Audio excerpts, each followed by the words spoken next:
Alhamdulillahi rabbil alamin, wassalatu wassalamu ala asyrafil anbiya'i wal mursalin sayyidina wa habibina wa syafi'ina wa maulana Muhammadin wa ala alihi wa ashabihi ajma'in, amma ba'du. Subhanaka la ilma lana illa ma 'allamtana innaka antal alimul hakim wa tub 'alaina innaka antat tawwabur rahim.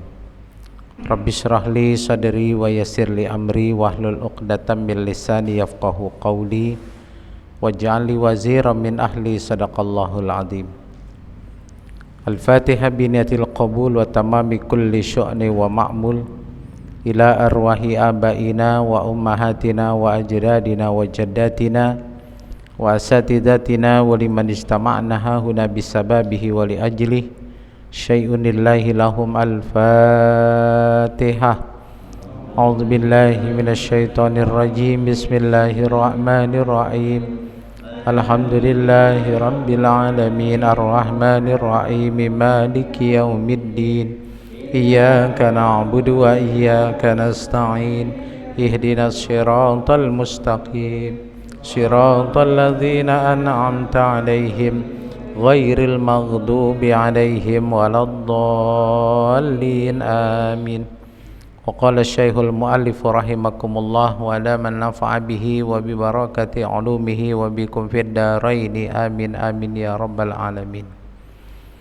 Yang saya hormati pimpinan DKM Masjid Al-Asyarah, Bapak Suroso beserta staf-stafnya, dan alhamdulillah kita ucapkan puji syukur kehadirat Allah Subhanahu wa taala pada kesempatan malam hari ini kita sama-sama bisa berkumpul lagi di tempat yang mulia ini dalam rangka kita mentakmirkan Masjid Al-Asyarah guna kita mengkaji hadis-hadis baginda Nabi besar Muhammad sallallahu alaihi wasallam dan juga ilmu-ilmu lainnya. Mudah-mudahan apa yang kita pelajari bermanfaat untuk hidup kita di dunia dan di akhirat.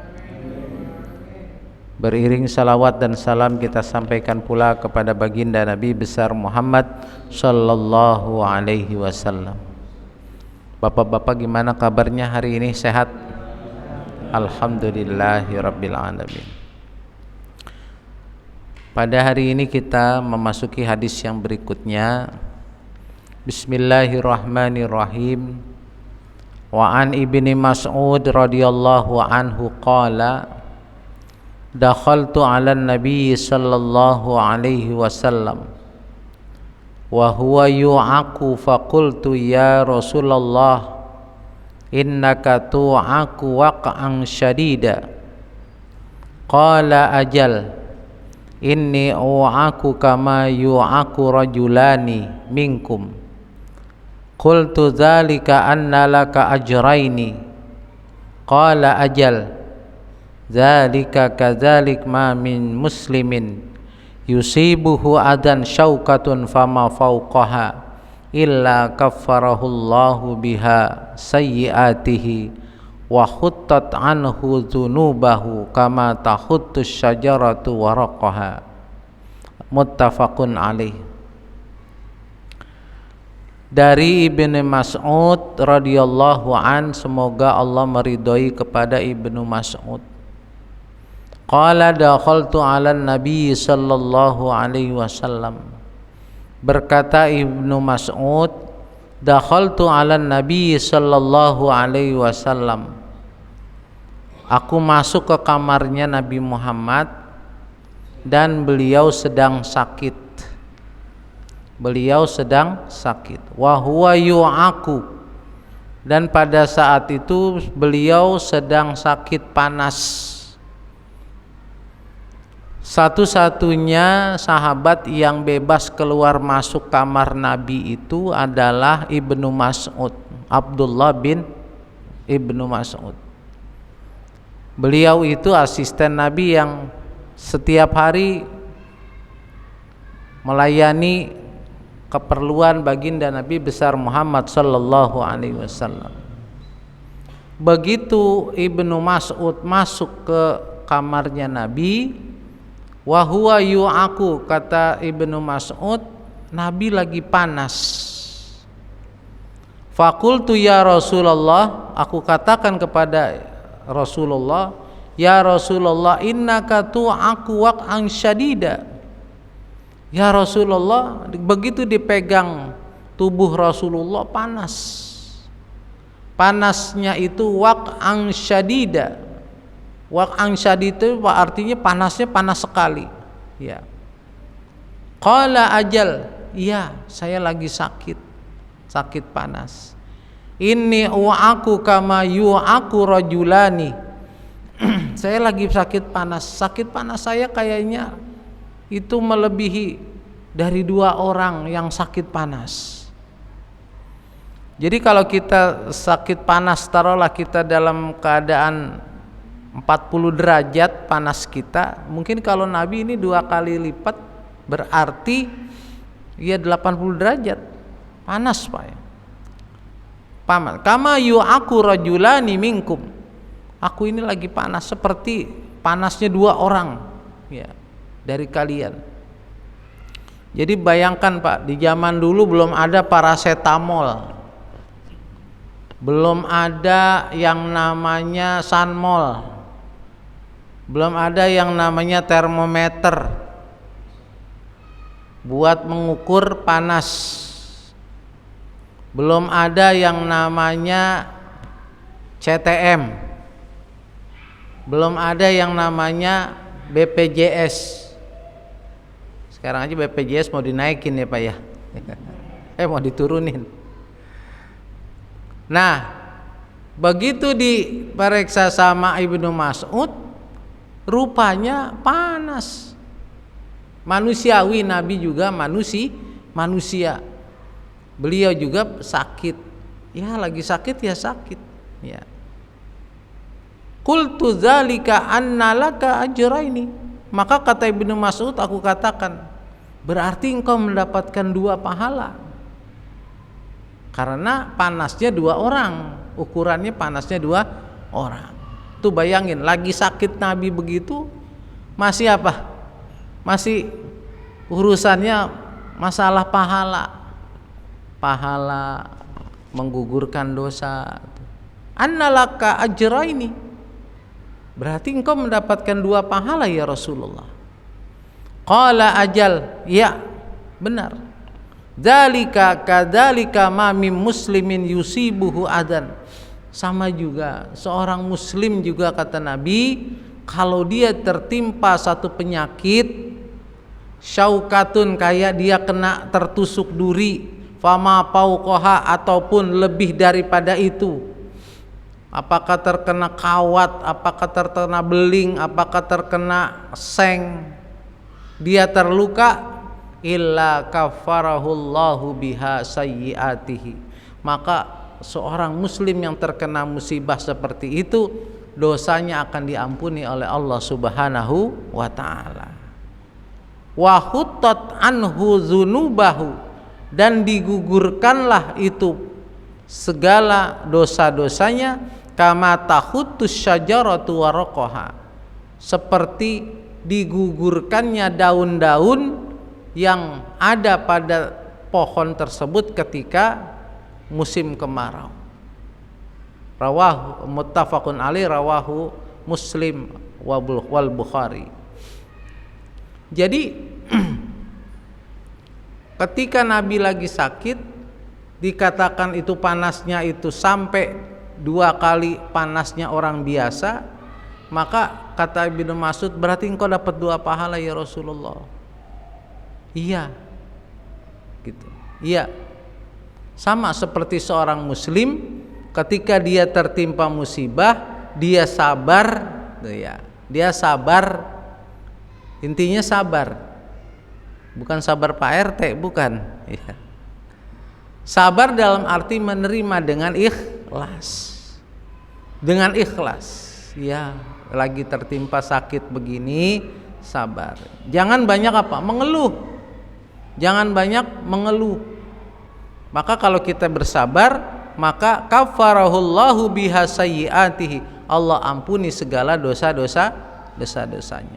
wa hutat anhu dzunubahu, dan digugurkannya itu dosa-dosanya, kama tahuttus syajaratu waraqaha, seperti pohon menggugurkan daun-daunnya. Termasuk daripada min ayatillah, pohon itu Pak, kalau musim panas dia menggugurkan apanya? Daunnya. Sengaja itu Pak, dari kebesaran Allah, Allah atur itu pohon kalau lagi musim kemarau dia menggugurkan daunnya.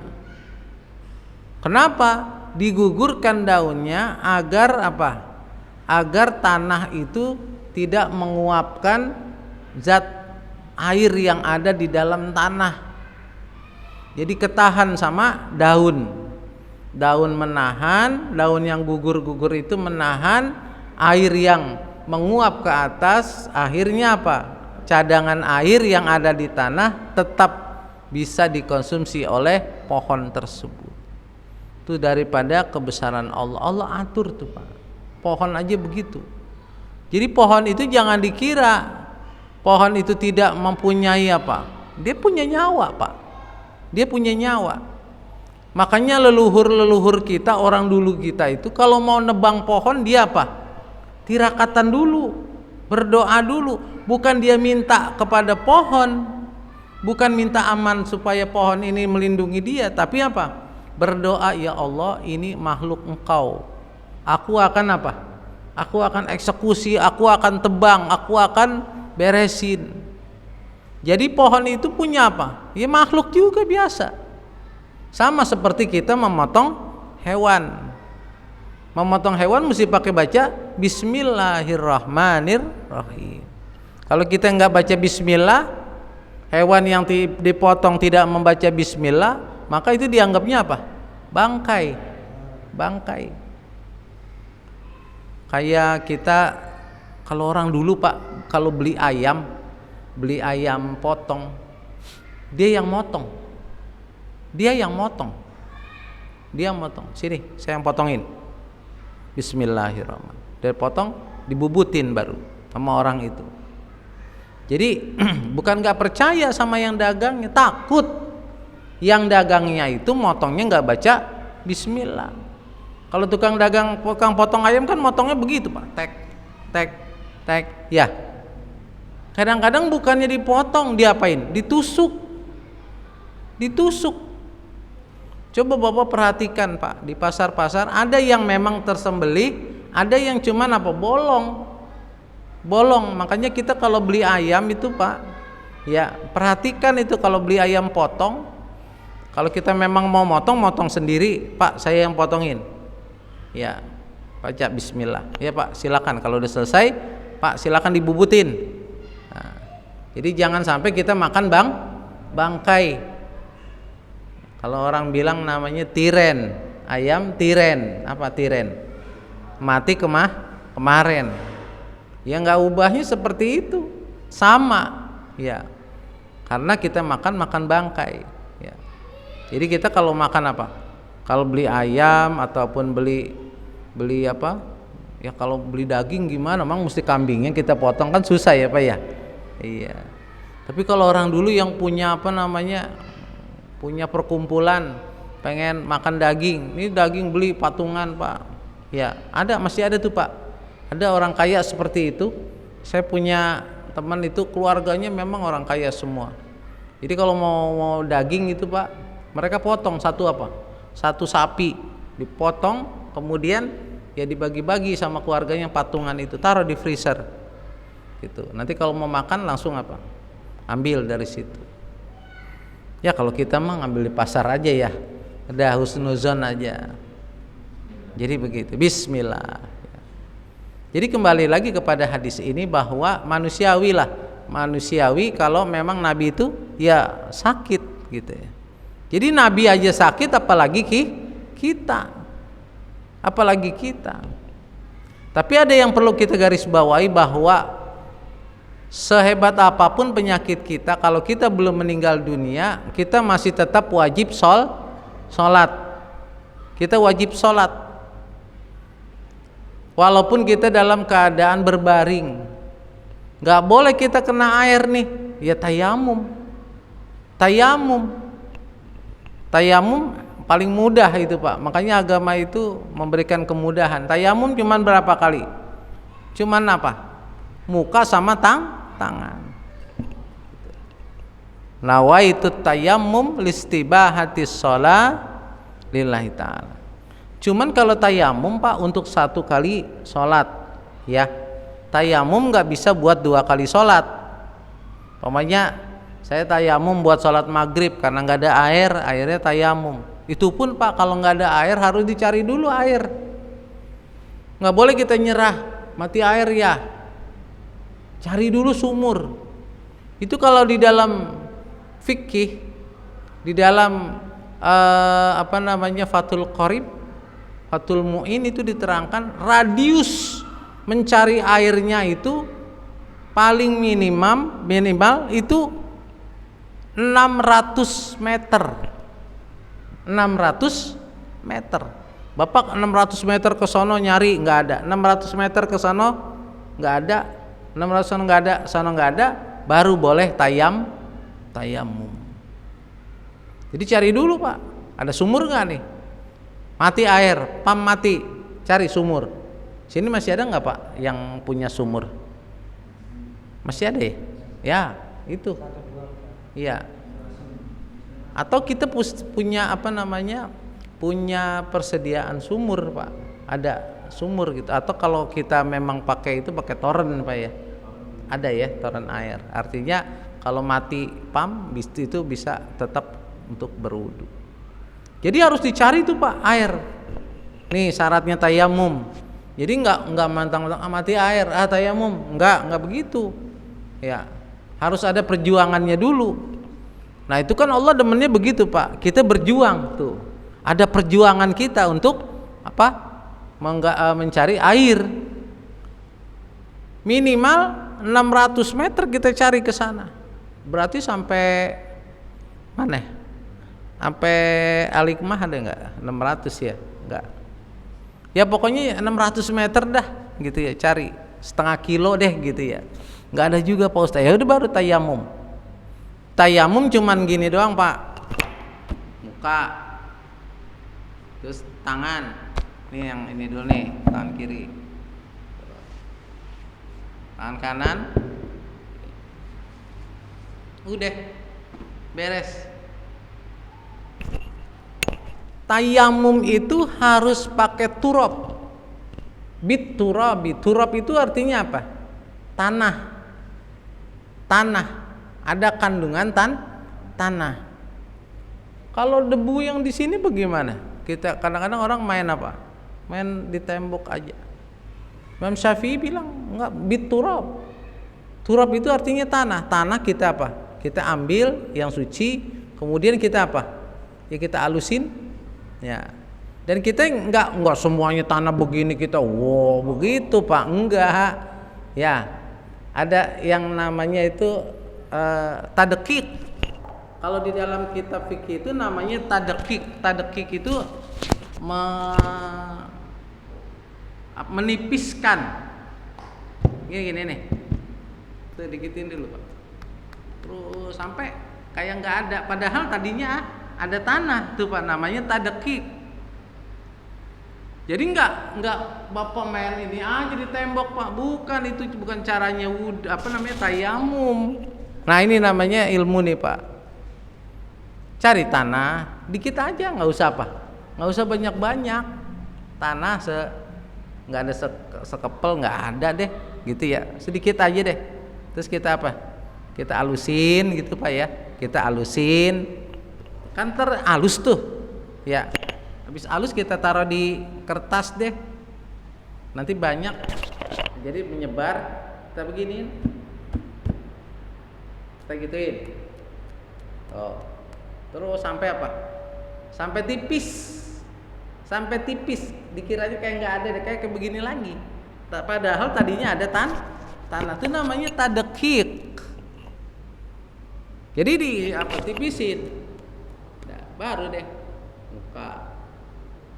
Sekiranya udah halus aja, kayak nggak ada tanah. Muka, baru tangan yang kanan. Gini tangannya pertama gini dulu tuh. Udah. Kaki nggak usah. Telinga nggak usah, kumur-kumur nggak usah. Yang boten-boten aja Pak Ustadz, masa tayamum pakai kumur-kumur. Sama mandi hadas juga begitu Pak. Mandi hadas begitu, tayamum. Ya kayak begitu. Ini bapak nih habis kumpul sama istri malam. Giliran subuh kagak ada air. Mau sholat subuh, udah azan. Cari sana sini sumur nggak ada. Ya udah tayamum gitu aja Pak. Ya nawaitu tayammum alistibahatis sholati lillahi ta'ala. Udah begitu aja. Deh sholat. Ya tanahnya dicari kayak tadi. Udah sholat subuh. Nah, tapi nanti kalau sudah nyala airnya, dia wajib mandi hadas. Wajib mandi junub ya, mandi hadas besar. Dan kalau sudah sholat, ya sudah cukup 1 kali sholat saja. Jadi nggak bisa bapak maghrib belum batal mamanya tayamum, terus isya masuk, saya mau sholat isya pakai tayamum, sholat maghrib nggak bisa, harus tayamum lagi. Jadi 1 kali tayamum, 1 kali sholat. Gitu. Begitu juga mandi junub. Tadi kan mandi junub belum tuh. Nanti kalau siang sudah keluar air, ya nyala lagi airnya, nah baru tuh mandi junub, gitu ya. Ini ilmu nih, ya. Jangan ntar mandi junub belum ada gimana nih, waduh tayamum pakai apa? Pakai tanah. Yaudah kita gelimpangan aja di waduh gelimpangan aja gitu, dibawa di situ tuh. Tuh orang kenapa itu tuh stres. Itu namanya nggak punya ilmu, gitu. Jadi begitu Pak. Dan kalau seandainya nih lagi di tengah-tengah sholat, tiba-tiba Allahu Akbar, keran yang tadi kita buka nyala airnya, maka seketika itu tayamum kita batal. Harus kita ambil wudhu lagi. Ya, yang tadi mandi junub juga begitu lagi mau sholat, udah Allahu Akbar, nyala air. Nah, berarti sholatnya enggak, udah ganti lagi dengan mandi junub dulu. Jadi begitu Pak. Ya ketentuannya sama, ketika lagi tayamum, semua yang membatalkan wudhu itu membatalkan tayamum. Dan kalau ada air tiba-tiba, atau lagi lagi sholat, nggak taunya hujan, ya pam belum nyala, hujan, gede banget, batal tuh Pak air, ada tuh, batal, langsung kita aja wudhu, pakai air hujan, karena ada air. Kenapa dia bertayamum? Karena lifaqdil ma'i, karena ketidakadaan air. Maka begitu air hadir, maka dia harus harus membatalkan tayamumnya. Begitu ya Pak ya. Itu namanya tayamum. Orang sakit itu Pak, cara ngurusinnya begini Pak. Tetap orang sakit itu harus sholat. Lalu wudhunya bagaimana? Bolak-balik ke kamar mandi jauh. Bapak beli itu tuh Pak, yang buat semprotan itu ya. Pokoknya semprotan burung tuh Pak ya. Burung yang suka buat mandinya tuh. Nah ini kan airnya segini nih paling.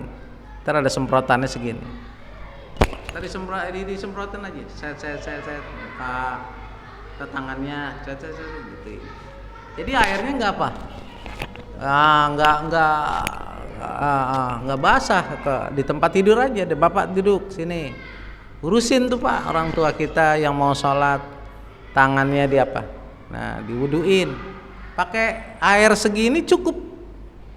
Karena disemprotin, bukan dituang. Ya, bukan dituang Pak. Kalau disemprot kan yang penting basah, ya kan? Itu gitu. Sediain itu Pak. Kalau ada lansia di rumah kita ataupun kita sakit, minta ambilin air dari keran, lalu dia buat wudhu kita gitu, semprotin kaki, diratain aja pelan-pelan, udah sholat gitu. Jadi itulah sholat itu tetap wajib sampai kapan? Sampai akhir hayat kita ya. Bapak umpamanya sakit di rumah sakit seminggu di ICU, nggak bisa apa-apa, cuman lihat mata doang, dilihat aja gitu. Tapi tetap wajib, belum meninggal, sembuh 7 hari, dapat 7 hari, dapat 2 minggu deh di ICU, udah sadar, bisa pulang ke rumah. Kita perhitungkan itu, selama 2 minggu itu kita nggak sholat, karena kita nggak bisa, alat-alat kan banyak ya di di tangan kita, di badan kita, jadi nggak bisa kita untuk sholat, lagi kita dalam keadaan tidak sadar. Nah, bagaimana? Ya kita bayar, pakai bayar dengan fidyah. Bagaimana caranya? Ya, 1 kali sholat itu dibayar dengan 1 mud. 1 mud itu kalau ukuran kita ini ya 2 literan lah, 2 liter beras. 2 liter beras. Berarti kalau 1 hari dikali 5, kan 5 waktu, berarti berapa liter tuh? 10 liter. Tandingin tuh, 2 liter, 2 liter, 2 liter, 2 liter, 5 1 hari. 2 minggu kita, berarti 14 hari. 14 hari, 14 kali 2 liter, berarti berapa? Berarti 28 liter. Nah, tandingin tuh 2 liter, 2 liter, 2 liter, 2 liter, 2 liter, 2 liter, 2 liter. Jadi kali ada 14 kali 5 ya, 14 kali 5. Jadi begitu Pak, cara kita untuk membayar mud, membayar fidyah. Jadi kalau sampai meninggal dunia, dia sudah di ICU umpamanya 1 minggu atau 2 minggu, maka dia tetap dibayarkan fidyahnya sebagai pengganti sholat. Makanya kalau orang-orang yang ada di daerah ya, atau ada orang yang ngerti gitu Pak ya, itu dia meninggal ketika sudah di ICU 2 minggu, berarti dia ninggalin sholat. Nah, keluarganya itu biasanya sebelum dia dimakamkan, sebelum disolatin, udah disediain tuh Pak beras buat bayar fidyah. Taruh tuh di sini tuh, udah ditandingin 2 liter, 2 liter, 2 liter, 2 liter kali berapa? 14 hari, ya kan? Jadi udah di itu kali 14 hari ya, buat 14 hari berarti 5 dikali 14. Nah itu dibagikannya fidyah itu biasanya sesudah sholat jenazah. Habis dia disolati, nanti ada pengumuman dari keluarganya, Bapak ini almarhum selama di rumah sakit di ICU tidak sadarkan diri tapi masih hidup, tapi sekarang sudah kembali ke hadirat Allah, makanya dibayar fidyahnya untuk sholat yang tertinggal gitu. Nah dibayarkan tuh Pak, dibayarkan. Tapi kalau di orang-orang di Jakarta yang seanehnya begini Pak, dibayarin fidyah tapi ya mungkin belum ada rezekinya tapi kan itu biasanya Pak udah ada itu disediakan. Kalau di sini ada rukem nggak Pak? Rukun kematian ada nggak dari RW? Nggak ada ya. Jadi itu disediakan. Kalau yang memang itu dipikirin itu Pak. Karena yang pertama kali di dalam kubur ditanya adalah masalah sholat. Kalau sholatnya udah dibayarin pakai fidyah sebelum dimakamkan, udah beres urusannya. Kalau utang Pak, tinggal diomong, Bapak kalau ada almarhum ada sangkutan utang piutang, maka hubungi ahli waris. Maka nanti yang punya sangkutan siapapun di warung apa ngubunginnya ke ahli waris, sudah hilang itu Pak. Tapi kalau masalah sholat cuman apa, bisanya dibayarin fidyah, bisanya dibayarin fidyah. Maka syukurlah kalau memang ada keluarganya gitu kan ya. Orang dulu tuh Pak punya visi misinya untuk akhirat itu bagus banget. Orang dulu tuh Pak punya tanah banyak, dia mikirin tuh Pak, pertama buat warisan anak-anaknya, yang kedua buat dirinya. Nih dia punya warisan sawah, kebun apa segala di mana-mana. Sebelum dia meninggal dunia udah dibagi-bagiin dulu tuh sama anak-anaknya. Terus ada apa? Ada sawah 2 petak, bilang sama anak-anaknya, nanti kalau bisa dipanggil Pak Lurahnya tuh Pak. Dulu kalau di kampung begitu Pak, dipanggil Pak Lurahnya. Ini harta warisan sudah saya bagi-bagikan, berarti nanti nggak ada lagi berebutan harta warisan. Nah ini tanah 2 petak, untuk nanti biaya kalau saya meninggal dunia, ambil fidyahnya dari situ, ambil buat selamatan, mau motong kebo, mau motong apa, dari situ. Pak Lurah kalau saya meninggal bawain uang untuk keluarga, nih jadi apa, nah gitu. Jadi sudah sediain itu Pak. Kalau punya Pak Ustadz, ini kadang-kadang kontrakan aja jadi rebutan ya Pak ya. Iya. Ya kalau nggak ada ya udah, ya sholat kita benerin kan gitu ya. Jangan sampai ntar nyusahin ahli waris belum bayar fidyah gitu. Atau kita punya apa? Punya utang, ya utangnya segera dibayarin biar kita nggak bayar utang lagi gitu, nggak ditagih lagi, nggak nyusahin ahli waris. Orang dulu begitu Pak, visi misinya tuh untuk apa? Kehidupan kebahagiaan di akhirat dia pikirin. Orang dulu tuh Pak. Jadi ntar saya tuh bawa apa, ntar saya itu punya sedekah apa, ya kan begitu ninggalinnya. Paling enggak ninggalin anak-anaknya itu dengan apa, dengan iman dan takwa, biar nih anak ntar kalau saya meninggal dia mendoain gitu kan Pak, minimal seperti itu, biar ntar saya meninggal ada yang ngajiin ya. Prihatin kita Pak, orang tua meninggal dunia malamnya nggak ada yang ngajiin, anaknya nggak bisa ngaji, repot. Jadi kita ini ya hidup ini kan buat yang di dunia ini buat berbanyak-banyak bekal kita apa gitu, bekal kita apa. Bapak punya ilmu, ayo silakan beramal dengan ilmu Bapak. Bapak punya harta dengan harta Bapak punya tenaga dengan tenaga Bapak ya, untuk mengumpulkan pundi-pundi amal kita. Jadi begitu. Nah, jadi tetap itu harus kita apa? Tetap harus kita pikirkan itu yang namanya ya sholat kita. Makanya tetap wajib hukumnya selagi kita masih hidup, walaupun kita dalam keadaan sakit, nggak bisa duduk, nggak bisa berdiri, duduk, tidur celentang. Kalau nggak bisa celentang pakai isyarat, kayak mata aja deh, Allah, sami Allah liman, Allahu Akbar gitu. Jadi kita bimbing ya, kita bimbing orang tua kita, jangan didiemin. Kalau kita punya orang tua udah jompo sakit, dia belum belum sholat, kita apa? Bimbing dia, ayo wudu Pak, wudu. Pahalanya besar ngurusin orang tua, ngurusin sholatnya orang tua, belum lagi ngurusin apa utang-utangnya orang tua ya. Pokoknya orang kalau ngurusin kesusahan orang, nanti dia akan diberikan kemudahan oleh Allah Subhanahu wa taala. Menutupi aib orang, nanti dia akan ditutupi aibnya oleh Allah Subhanahu wa taala.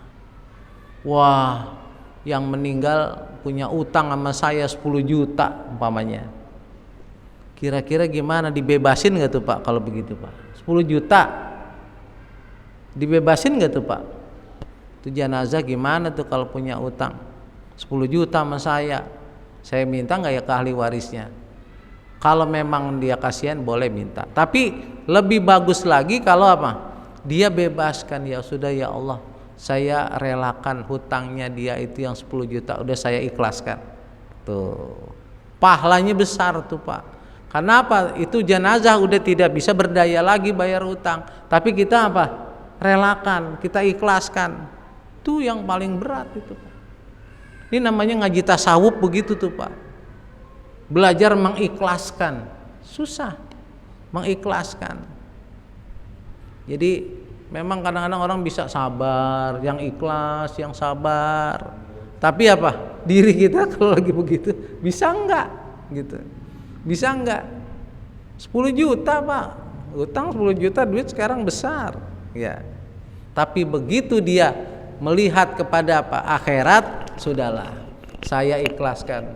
Nanti itu orang seperti itu di akhirat akan di apa? Akan ditanggung tuh oleh Allah Subhanahu wa taala. Nih orang ini nih yang dulu pernah apa? Pernah membebaskan utang, ya. Tapi ya itulah perlu apa? Perlu keikhlasan yang besar, ya. Jadi kalau kita sakit kemudian kita sabar, maka akan diampuni dosa-dosa kita oleh Allah Subhanahu wa taala. Nabi semuanya mendapatkan cobaan. Dan Nabi yang paling hebat cobaannya itu adalah Nabi Ayub alaihis salam. Nabi Ayub itu diuji oleh Allah dengan kesenangan, dengan kemakmuran. Bukannya makin lupa, tapi makin apa? Taat ibadahnya, semakin hebat ibadahnya. Dikasih kaya, banyak tanahnya, banyak sawahnya, banyak kebunnya, banyak anaknya. Anaknya Nabi Ayub itu ada berapa? 12. Anak laki semua tuh Pak. Anak laki semua. Istrinya Nabi Ayub itu adalah cucunya Nabi Yusuf alaihis salam. Siti Rahmah namanya. Siti Rahmah. Dikasih kemakmuran, anak banyak, istri cantik. Bukan semakin lupa, tapi makin giat ibadahnya, makin taat kepada Allah. Sampai akhirnya Allah memberitahu kepada para malaikat, ya malaikat, lihat itu ada hambaku namanya Ayub, aku kasih dia dengan kesenangan.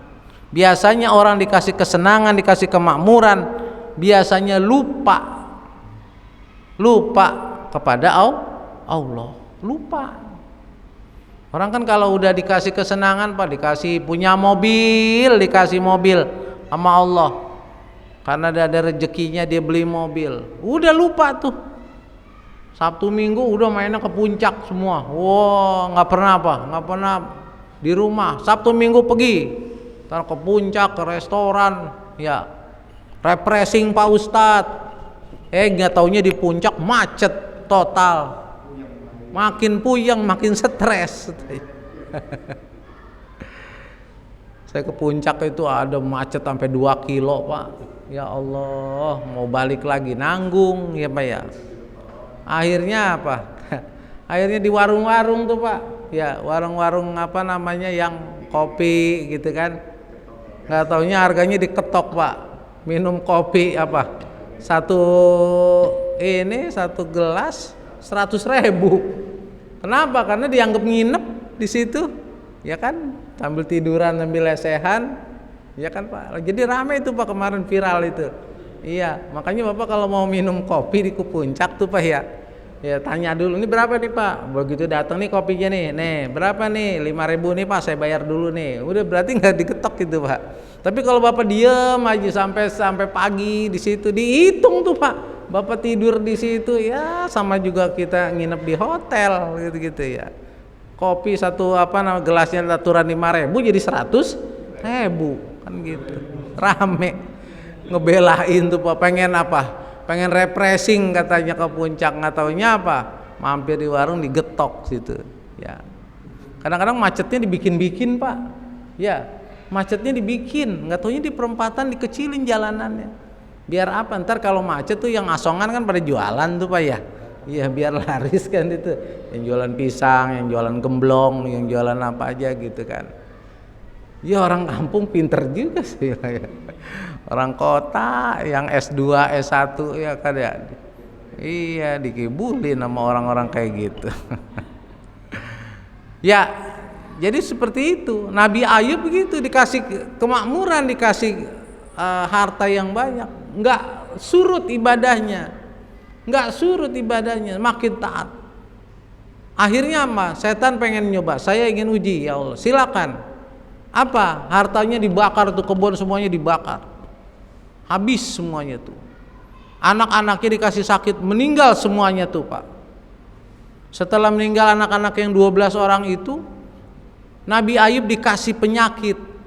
Penyakitnya apa? Penyakitnya namanya penyakit judzam. Penyakit judzam itu penyakit kulit Pak. Penyakit kulit yang menyebabkan apa? Itu ada benana, berdarah gitu ya. Akhirnya itu kulitnya itu bau. Keluarganya pada ninggalin. Cuman ada 2 orang saudaranya yang laki-laki yang ngurusin Nabi Ayub, makannya, mandinya, apa segala. Selama berapa lama tuh begitu sakitnya Nabi Ayub? 18 tahun. Tuh, 18 tahun di dalam sejarah dikatakan. Kita 1 tahun 2 tahun aja nggak sabar ya Pak ya. Ini sampai 18 tahun bau badannya. Akhirnya apa? Pada tahun ke-18 itu Nabi Ayub disembuhkan oleh Allah. Caranya gimana? Kata Allah bilang kepada Jibril, Jibril kamu turun, kasih tahu caranya untuk menyembuhkan penyakitnya. Jadi itu tanah dihentakkan oleh kakinya Nabi Ayub alaihissalam. Dihentakkan 3 kali, dek, keluar itu air dari situ. Keluar air dari kaki yang dia hentakan itu, dari tanah itu. Kemudian setelah keluar dikumpulin oleh Nabi Ayub, dikumpulin di tempat, di bak air, dimandiin. Nabi Ayub itu rontok itu Pak, penyakit judzamnya seketika itu rontok. Akhirnya apa? Itu yang namanya kulitnya halus lagi, yang tadinya badannya itu bau jadi wangi lagi, sembuh. Tapi begitu kesulitannya selama 18 tahun dia kena penyakit, nggak pernah surut juga ibadahnya, taat terus, tetap sholat. Sampai akhirnya Nabi Ayub berdoa minta kesembuhan dari Allah Subhanahu wa Ta'ala. Akhirnya dikasih sembuh. Tuh Nabi Ayub 18 tahun. Oleh karena itu ya bersabarlah. Kafarahullahu biha sayyiatihi wa khutat anhu zunubahu kama tahutus syajaratu waraqaha.